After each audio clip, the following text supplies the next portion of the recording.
this concept of asking for help as a concept really came to me during leadership training I took part in over the last few years. And one of our big lessons was on this idea of asking for help. And we spent over a whole day talking about the concept. What's our relationship with asking for help? And it really became a theme over the following weeks and months of the program, and then definitely a theme in my own life and a theme that I bring up with my clients all the time. And then I mentioned it to you, and I think you wrote back in about 5 seconds being like, sounds great, exclamation mark.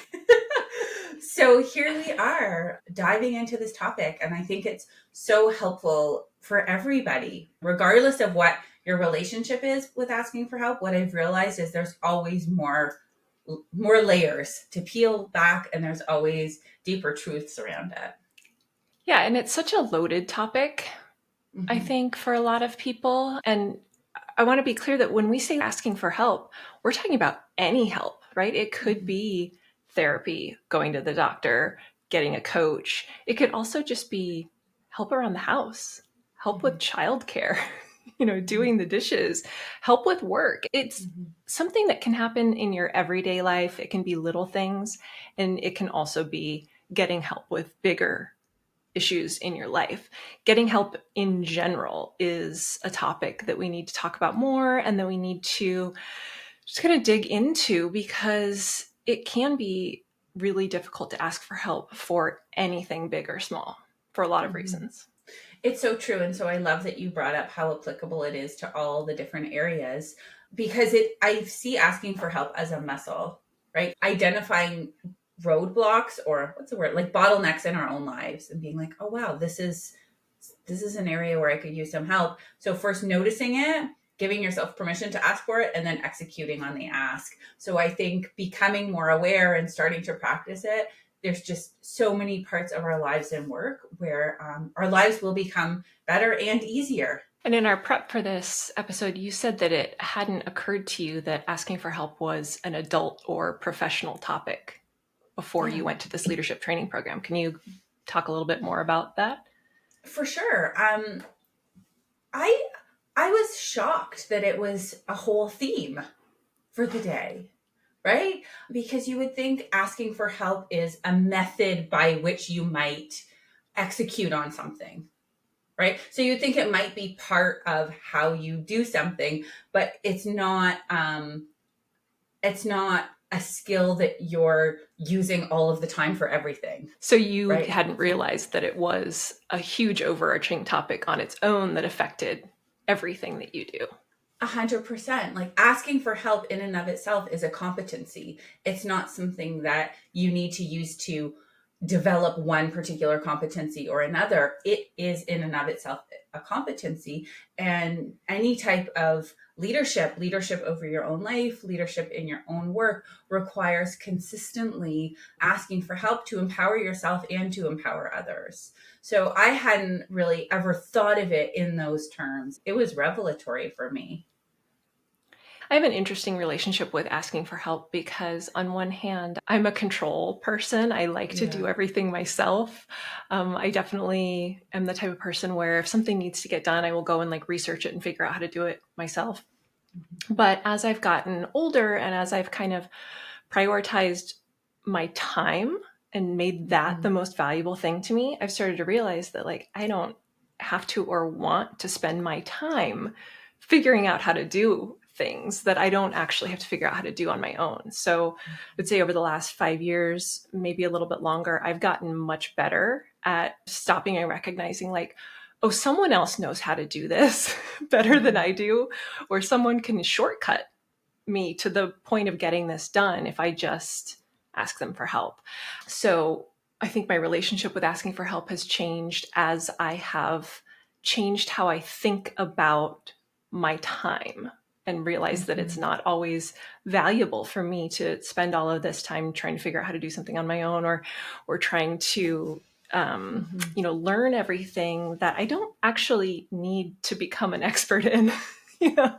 So, Mhm. and that took like recognizing that sometimes it's okay to pay for someone else's expertise if it's going to get you a solution faster. Or sometimes it is more valuable to reach out to someone who has experience that you don't have or can't get that experience on your own in a reasonable amount of time.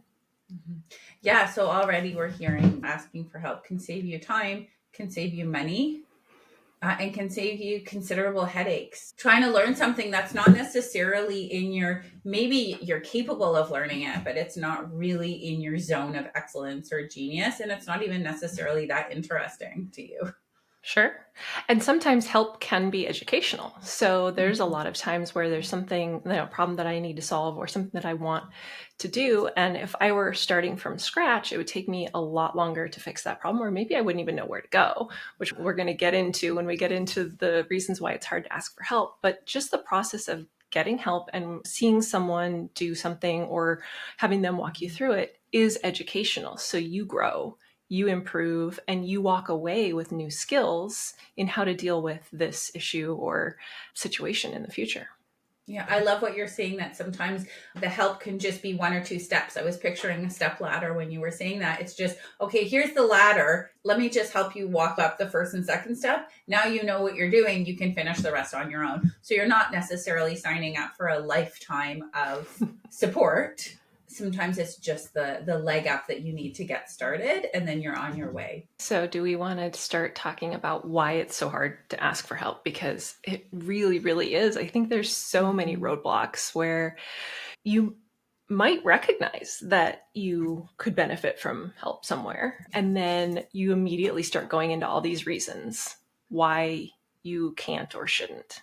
Yeah, and there are so many reasons. I found it interesting brainstorming on my own and then doing some research to find out what are the common reasons that make it so hard for most of us to ask for help, because there are many. I'll start with one of my top reasons. As a pleaser slash recovering pleaser, one of my big roadblocks is often not wanting to, in the past anyways, has been not wanting to inconvenience somebody and not wanting to impose my needs on someone. Impose, I should, using bunny ears, if anyone is not watching the video but listening. I don't want to put extra work on someone else or extra stress on someone, even using their time for the phone call, even saying, hey, do you have 20 minutes so we can chat? I have a problem I would love your advice on, or I just want to talk something through with you. In the past, I would think, well, I don't want to put another thing on somebody's plate. I think that one is extremely common, and I have the same issue. But something that I've used to kind of change how I think about that is that I like helping other people, and Yeah. people like helping. The world is reciprocal. That's how it works. Asking someone for help for especially something that they're good at, they probably really enjoy offering that assistance or educating you or sharing their experience. So I've definitely shifted my perspective on asking for help. And I actually think of it more as a way to connect with people. I couldn't agree more. It's so true. It is so joyful to be Yeah. able to help somebody with something that you know how to do because you've worked hard to learn it, or you've gone through something where you now have wisdom on the other side. It really is a gift. So that perspective shift is huge. And I try to step into that myself when I'm asking others for help. It sounds cheesy, but it's the truth. It is a gift to Yeah. be able to help somebody. So you are giving somebody an opportunity to have that sense of fulfillment by helping you.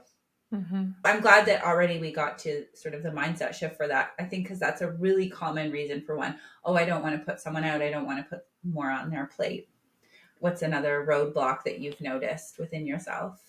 One that I think is big is feeling like you don't deserve help or that you don't actually need it, that you should be able to do whatever it is on your own. And there's a lot of layers in that, depending on what it is that you need help with. I definitely have felt that whatever is going on, I should be strong enough or smart enough or capable enough to to fix it, air quotes, fix it on my own. Has your relationship with that one, or how has that shifted over the last few years? I think it's shifted in the same way with the feelings about my time, that when I focus on my time being valuable, that by translation then also means I'm valuable, right? Mm-hmm. So if my time is valuable and I'm valuable, then I deserve to have the help. I deserve to bring someone else in who has more knowledge than I do, but also I deserve to use my resources, my money. I have worked hard for that money, so I can use it to give myself help. And I think that can be a big roadblock for people sometimes, is they're like, well, if I have to pay for help, then that's like another layer of like, I'm using my money to do something for my mental health, or whatever it is that you're dealing with. And I think you have to get over that extra hurdle of like deserving to spend money to help yourself. So valuing my time and having that mindset that I deserve to use my resources to improve my life has been a big shift. Oh my gosh, I love it. And what I want to add to that is, as we know, recognizing our own worthiness to ask for and then receive help is never a one and done thing. And what I want to offer is, if anyone is struggling with that, because it's so common, is to say, I'm practicing remembering that I'm worthy to receive help, right? I'm practicing believing that it's okay to receive help. I'm practicing receiving help, because it's huge, like that, how we can stand in our own way with that worthiness piece. And then another thing I picked up on when you were talking about it is perfectionism, right? I'm not worthy because I should know how. Mm-hmm. Like there's something inherently wrong with me that I don't know how to do this, that my neighbor knows how to do, my friend, my colleague, my sister, my cousin, everybody seems to find this easy, or seems to be able to have it figured out, and for whatever reason it's hard for me. I can think of examples from my own life where I've struggled to do things that I think other people can do with ease, and one we've talked about on the show before, and it's gardening, right? I found it overwhelming to think of, how do I plan this out? Where do I start? What do I buy? And yes, I could have gone on the internet and read blogs and figured it out on paper, yet there were emotional layers to it that were making it feel more complicated. And I resisted asking for help because I would think, this is just something that people do and they always talk about how much they love it. Why is it hard for me? And judging that, and that's a perfectionism thing, versus embracing, as a human, some things are hard, some things are easy, and a million things are in between. And what can I do? And then lo and behold, I had a wonderful friend who loved helping. It was a joy for her because it's something that she's figured out and she loves doing. So it was a joy for her. And then a joy for me to be able to receive that. And as you said, in a way, just give me those first few steps and now I can do more of it on my own. But that took me realizing I don't have to be good at everything on my own, or I don't have to find everything easy and intuitive just because lots of people do. And we went into that a little bit in the perfectionism episode, but it's so important because you do need to recognize, like, I am great at X, Y, and Z, and I don't have any experience with what I'm dealing with right now. And that's okay. I shouldn't have experience with it. I've never done it before. So I'm going to need a little bit of help. Or there may be things that you do have experience, you've tried doing before, that you just are not good at. I have a thing that I can't think in 3D.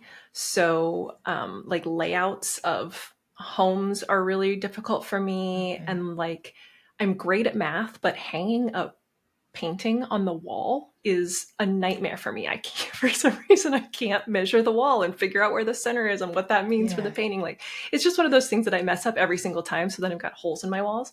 So I have learned to just ask CK to do it. Like, he will do it perfectly and it will be done. And I won't screw it up because I've tried a million times and I'm terrible at it. And that's okay. Yeah. So did he hang up those paintings behind you in your study there? I did those ones, but I did it with the 3M strips so I could move them and not put any holes in the walls. So that's the other hack there is. I got That's your technological help. workaround. Yeah. But anyways, you knew Yes. you needed help. Exactly. Yes.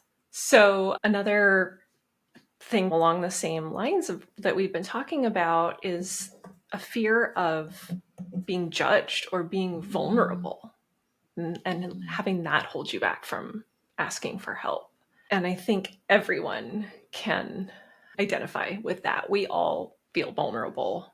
It's really, really hard to raise your hand and say, I can't do this, because, like you just were saying, it seems like everyone else can do the thing that you can't do or that you don't know about when you're dealing with it.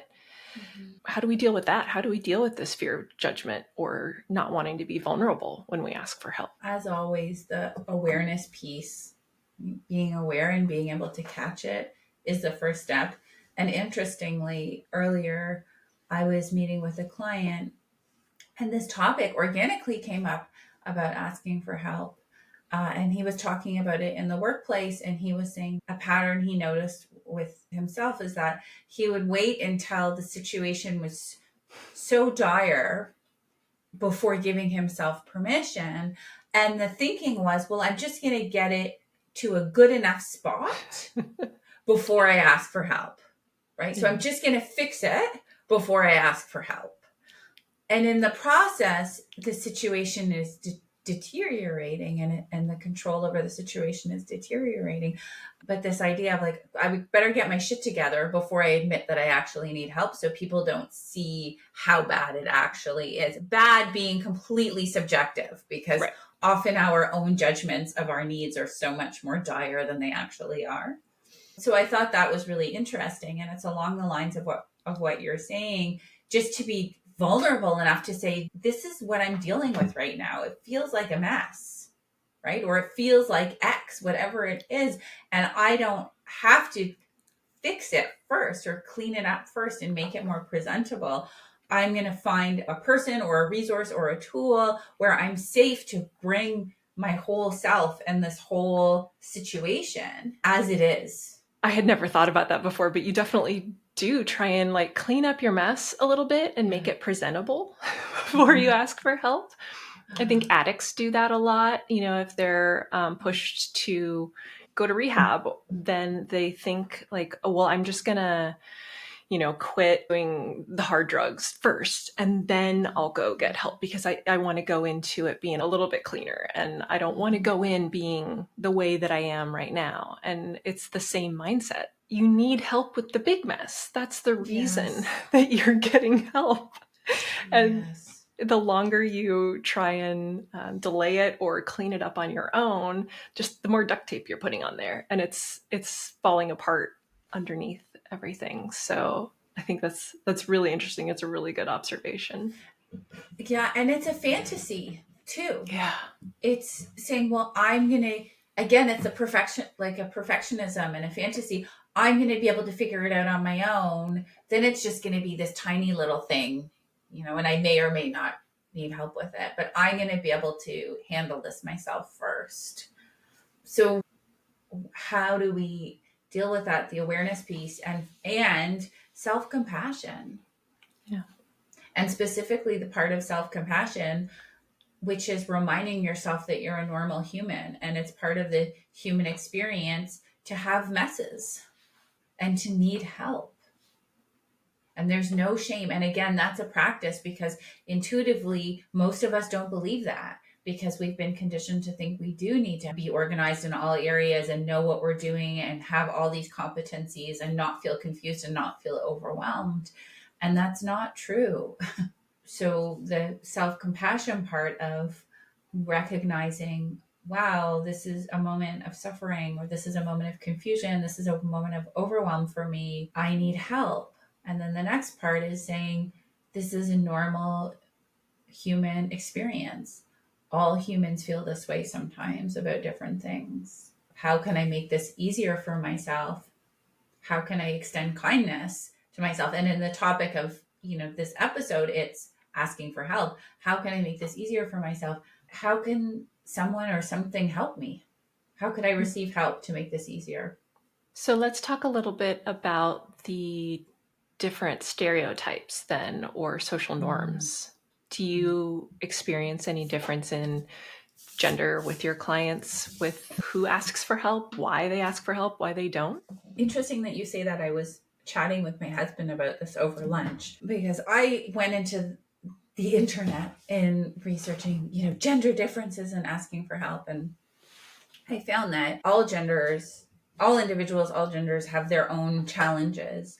I think for me personally, as a coach and as a communication skills instructor, I have a unique experience because I have many male clients. They're all willing to ask for help because they've hired me. So the people who take my classes and then who hire me, they're of the part of the population that is comfortable asking for help.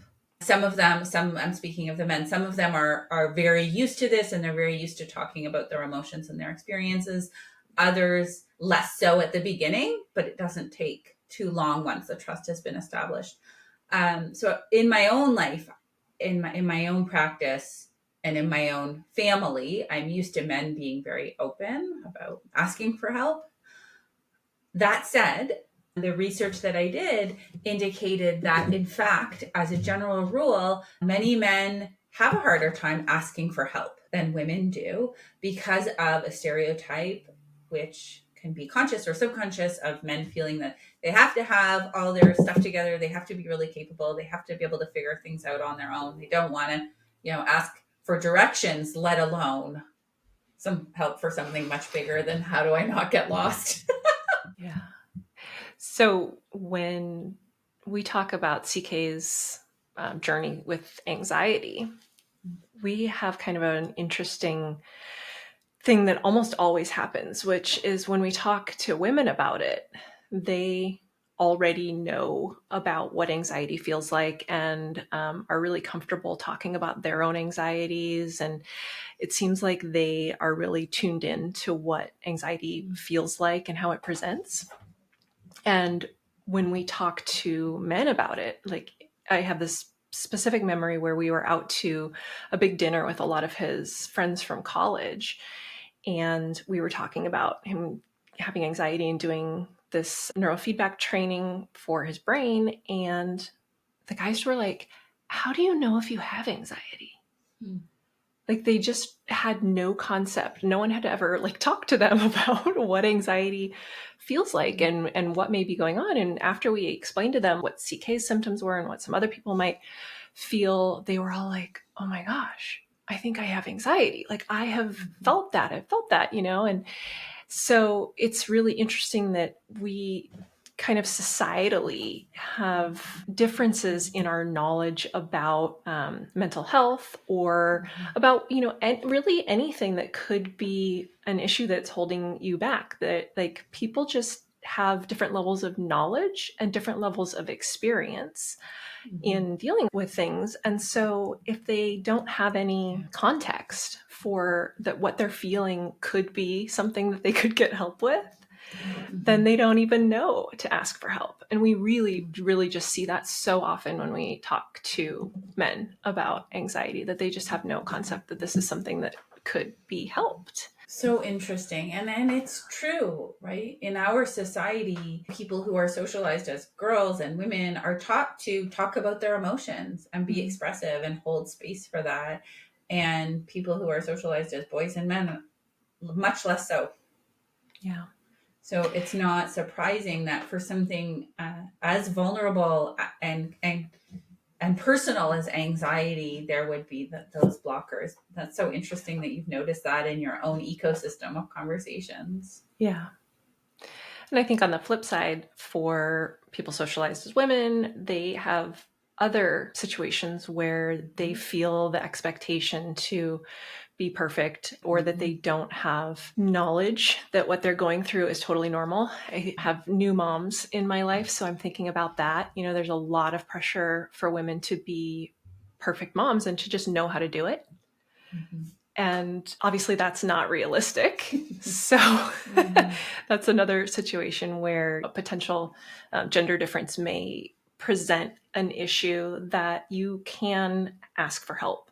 but you may, either not have the knowledge or the experience to know that there is help available. For sure. And I think certain tendencies that tend to be gendered, for example, pleasing others, not wanting to impose, being acutely aware of somebody else's emotional state, overly empathetic, etc., which often women have those tendencies, can stand in the way of asking for help. Also, socialized to think that you have to really have it all together, not have a lot of emotional needs, because there's a lot of stereotypes around women being, hysterical or emotional and needing all of this help. So subconsciously we can internalize that and think, well, I want to be presented as cool, calm, and collected, especially in the workforce. And that's a place where women, studies have indicated that women are less likely to ask for help because they believe, oftentimes rightfully so, they're going to be penalized for that in a way that men wouldn't be. Because we all know that in most workplaces, women need to work extra hard and be extra perfect at their work to be compensated at the rate that men would be. And even then, they are not. So there are double standards in the workforce where I think women might need support with the actual work that they're doing, support to manage their work-life balance, particularly if they're the mother, and they're not safe to ask for that help. So either they believe that they're not safe based on what they've been socialized to see and believe, or they actually are not safe, and in the sense that their job will be less secure if they actually ask for what they need. And then it becomes ingrained. Okay, so we've talked about quite a few reasons why people don't get help when they maybe don't realize that they need it, or they have kind of a block to actually asking for help. But what happens when you kind of recognize, like, oh, I've got something that I need some help with, but you don't know who to ask? So the first piece would be the self-care piece, the self-compassion piece. And the reason why I started this with the self-care piece is we have to be grounded and calm and in touch with our sage self in order to find a good answer. So if we're in a place where we really need help, what can we do to self-regulate enough to make a firm, clear decision in our best interest? Yeah. Right. So if we're feeling really overwhelmed, if I don't know where to go, I have no one, first thing, ground ourselves, get to a place of more clarity of mind, and think, is that really true, or is there somebody that I trust? And even if this person isn't somebody who has the answer, is there a person you trust enough to say, hey, I'm really stuck with this and I don't know where to go. Can you help me by being a sounding board with me and help me brainstorm where I might be able to find some support that meets my needs, fits my budget, and integrates into my lifestyle? And don't get hung up on trying to find the perfect help right away. I think that's something that definitely holds people back, especially when I've talked to people about going to therapy. They will say that they don't think they'll find the right therapist, or they've done like the online therapy and it felt really impersonal and they didn't connect with the therapist. So I think starting somewhere is a really good step. You may not find the right answer or the right help on the first try, but it gets you moving in the right direction. Yes, it's momentum. Momentum, yeah, exactly. Yeah. And something that stops people, I think, in getting that momentum is if they have tried to get help before and it didn't help. Yeah, we love to hold on to those stories. Yes. Yeah, I tried it, didn't work. Yeah, I think that is really common. Or people, you have to try things multiple times before you find what is going to work for you. Just like, if you're searching for something on the internet and you go to Google and you type something in and you don't get the answer you want, you don't close the browser and go, well, the answer's not out there. You refine your search. You try again. And the same thing happens with looking for help. Just because something that you tried before didn't work, that doesn't mean that something else won't work, or that doing that same thing again with a different coach or different therapist or different sounding board, whatever it is, that you can still have a different outcome trying it again. Oh, Pam, what I love about what you're saying is it acknowledges that it's hard to ask for help because it means facing something that's hard that we might want to avoid or use our perfectionism to think we can fix ourselves, etc. So the thing is hard in and of itself, and then we make an attempt and the attempt doesn't work, and then our cognitive bias will be like, see, there is no solution, you're screwed, or you do need to figure it out on your own, or Yeah. the problem is bigger than anyone else has ever faced and overcome before. See, you idiot, you thought you could actually get help for this, right? That's what our brain will do. That's what our cognitive bias will do. So what I love about what you're saying is keep going. And it's really about staying committed to yourself. And I love the analogy of the browser. So you didn't find anything, you go back online, you look again. Don't take this as any kind of confirmation or sign from the divine that you're not meant to receive help. It just means your first try didn't work. The first therapist didn't work. The first accountant didn't work. The first group you joined didn't have the right kind of people that you were looking for. The first program wasn't a fit. Great. Now you know that. Try again. Yeah. Stay committed to yourself in that process, and don't take any of those negative experiences to mean anything more than it wasn't the right fit. Yeah, with that confirmation bias, it's really hard because once you have confirmed your opinion that help won't help, then in order to actually go and get help again, you have to first change your mind about help. And we did a whole episode about changing your mind and how difficult it is. Mm-hmm. So you have to get over that hurdle. I got to change my mind that help isn't going to help. And then you can finally go get help again. So it becomes a much more difficult process if you buy into that cognitive bias, that confirmation bias of like, yep, help didn't work. So you make it harder for yourself rather than just being aware that like, I tried that, it didn't work, something else can help. Mm-hmm. There's a couple more things that stop people. One of them just being thinking that they can fix everything themselves. Beyond the perfectionism and the high achieving things, I think we feel like we know ourselves best, so we are the only ones that can fix it. Like, why would someone else who isn't in my head have any knowledge that would help me? And what I want to offer there is that someone else's perspective can be extremely valuable, even if they don't know exactly what's going on in your head, or if you maybe can't even clearly communicate what you're feeling. Just having the conversation and just having the other person's perspective and having them be a reflection and a sounding board for you to have a conversation can be extremely valuable. And they can offer tools that you don't have experience with or maybe even access to help you work on the issue.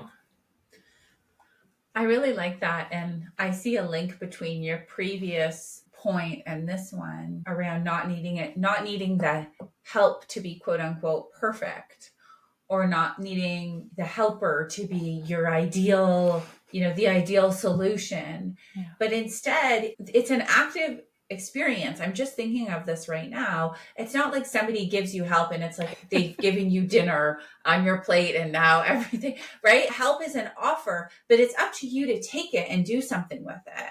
Yeah. It's an offer. So when you're asking for help, you're not just lying on the floor, okay, I'm done. You have to do everything for me. They give you an offer and then you have to take it and say, what can I take out of this actively that's going to support this situation, right? So I think of this sometimes with courses or programs or coaches that people use. Not everything in it has to change your life. There might be 90% of the content that doesn't resonate, and that's fine. You find the 10% or the 1% that's going to change your life, and you apply that, you harness that, really hold on to it and have that be like a nugget that's transformative. So the same thing with help. It doesn't have to solve everything. Ideally, it will. And sometimes help can be completely transformational as a gift. And sometimes it's little bits, as you're saying, but you can take it, you can apply it, you can, oh my gosh, I've never seen this problem in this light before. Holy cow, little by little, make your situation better. Yeah, I love that because it's something that I think about a lot with books that I read or other podcasts that I listen to, or when I talk to people about this show, because Mm-hmm. a lot of the things that we talk about are things that most people already know. Like they have some Yes. concept of perfectionism or cognitive biases or all of these things. Like we hear Mm-hmm. about these things all the Yeah. time, but you need reinforcement. You need to hear the topics again and again, and they may not Mm-hmm. apply right now, but at some point they will, and you will Yeah. hear what you need to hear right now, and you can let the rest go. So I tell people a lot of times that this show is great for like just like put it on in the background and Mm-hmm. listen kind of like while you're cleaning or cooking or maybe even doing a little bit of work or something like that, because the nuggets that you need to hear will stand out. Mm-hmm. And every book that you read or every podcast that you listen to doesn't have to be life changing, but there will Yeah. be information that kind of gets into your subconscious and helps you. Yes, yes. And when that's a beautiful thing about having the intention of seeking help, being Yeah. open to receiving help, knowing, excuse me, this is the area, this is a problem, this is what I want help with, and then asking for it. I'm going to listen to this one podcast and see what insight I can get. I'm going to go for this walk with a friend and see right. Then you're actively listening to pull in what is going to be resonant and true for you. Yeah. I thought of something else that I think is really important skill to develop when it comes to asking for help, and that's to develop your communication skills. Huge. Right? That's a real tangible. I think developing a network of people you trust and developing your communication skills are two long game strategies for making your life a little bit and a lot easier. I wanted to also mention this idea of actively practicing asking for help as a good tool to become more at ease with the process of asking for help. Setting an intention to ask for help, being really clear with your asks. They can be small things, asking a family member, a partner to help with certain things. Practice using the phrase at the beginning, I wanted to get your help with this. Could you please help me with this? So you're getting used to it. Again, you can track it. If this is one of your goals to ask and receive more help, actually track it. You start a spreadsheet, have a little tracker, a paper tracker where times you've asked for help, times you've received help. Of course, offering to help, it's always reciprocal. We can have a whole other session on helping. I think there's these in the moment strategies and then longer term strategies to develop your own competence in asking for help to receive numerous benefits are really building out a strong support network, practicing clear communications, and then practicing the act and noticing, wow, I asked for help and my life just got so much better because I got that help. Holy cow, that saved me 8 hours of time. Or holy cow, that gave me a new idea. I never would have thought of that idea before. And you have to really focus on those times when the help helps, Mm-hmm. because of our negativity bias as humans. Yeah. We're going to put more emphasis on the 5 times that you asked for help and it didn't work than the 100 times that you asked for help and it did help. That just is naturally how our brains work. We put more emphasis on bad outcomes.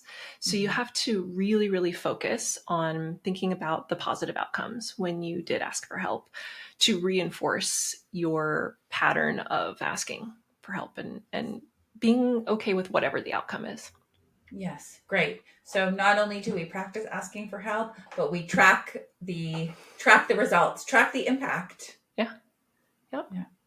And then a final activity I wanted to mention is finding a coach or a therapist, because these are individuals who you're hiring, you're literally paying them to help you, or any type of consultant that you might need Yeah. in your life, any area. So depending on what your resources are, find an area of your life where you feel stuck.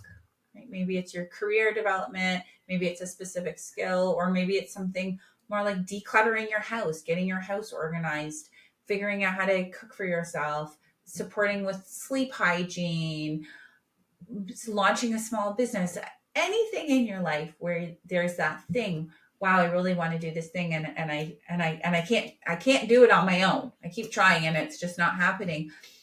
If you have resources to direct them to somebody and practice saying, I'm hiring you to help me with this. How can you help me? And then you really get to exercise your muscle in that way. And I want to add to that, based on my experience in working with you, Mm-hmm. be open to the coach or therapist's redirection of the outcome that you think that you need, or the tools that you think that you need. Because as I've said many, many times, I came to work with you and I said, I need systems, I need structure in my work to alleviate my anxiety. And you were like, oh, we'll see. And it wasn't what I needed, right? I had to fix how I was thinking about my work. So if you ask for help, be open to the help that you get. Because if you already knew how to solve the problem, you wouldn't need the help. You would have done you would have done it. Yeah. But exactly. I always do it this way. I always solve my problems with systems. Right. And if you need help with systems, you can contact Pam. She's a systems queen. I do love a good system.